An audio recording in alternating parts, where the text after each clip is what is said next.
Le but de cette expérience est de montrer que la lumière, et notamment les rayons UV, peuvent agir sur la matière en éjectant des électrons.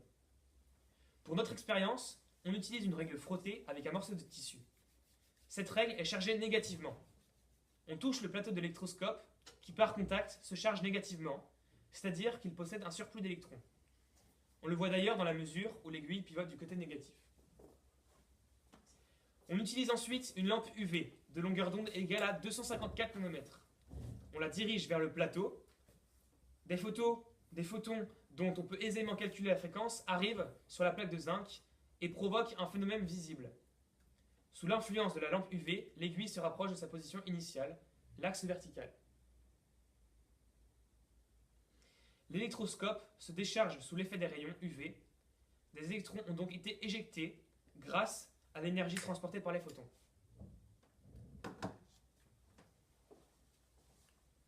C'est ce qui se passe lorsque les cellules photovoltaïques de l'avion Solar Impulse reçoivent dans la journée des rayonnements solaires. C'est l'effet photoélectrique. On peut rajouter 2 remarques pour compléter notre expérience. En refaisant la même manipulation avec une lampe classique, les électrons ne sont pas rejetés.